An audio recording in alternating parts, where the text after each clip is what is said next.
Greetings, fellow Americans. Welcome to Fireside Chats, State of Our Nation. I am your host, Susanna Tanner, candidate for Congress 2026 and President 2028. So there are a few articles out there that state that a pro-Trump pastor thinks Trump is more versed or knows more about the Bible than the Pope does. I gotta laugh at that. It's absurd. If Donald Trump knew more about the Bible than the Pope, he would be able to rattle off scripture anytime he's asked about the Bible and relate it to today's events. He cannot and he does not. Anytime Donald Trump has been asked about his favorite scripture or anything like that, he does not answer with scripture. He usually says he's not going to get into it. So I don't ever expect him to quote his favorite scriptures. And I would be very surprised if he had actually read the Bible at all. On a different note, here in Washington State, Governor Fergeson has been found in violation of ethics laws.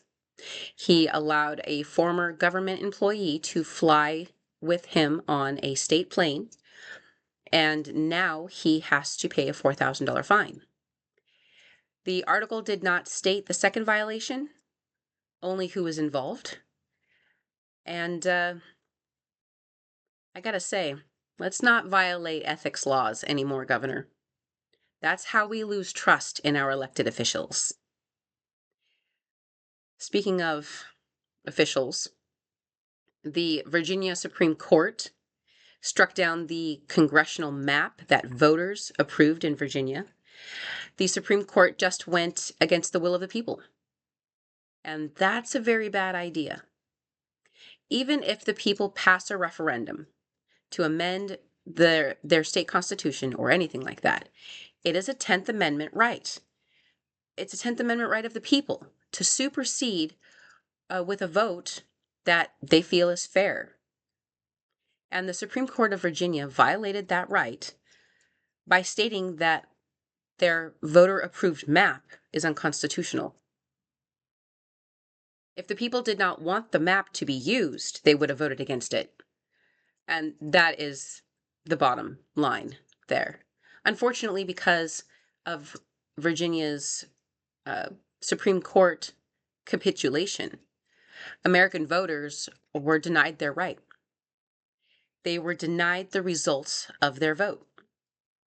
It really is unconstitutional to go against the will of the people, isn't it?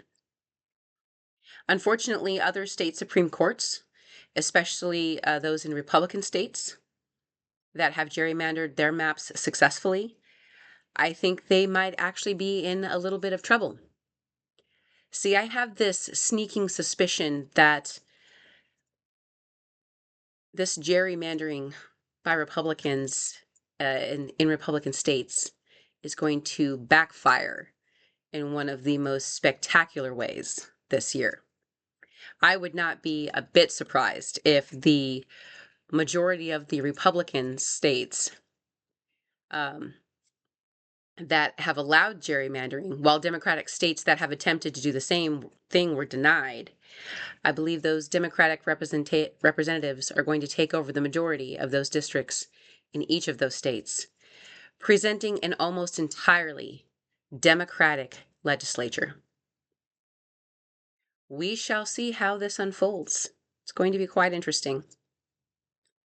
That is all I have for today. Thank you for your time, and may our path lead to peace and prosperity.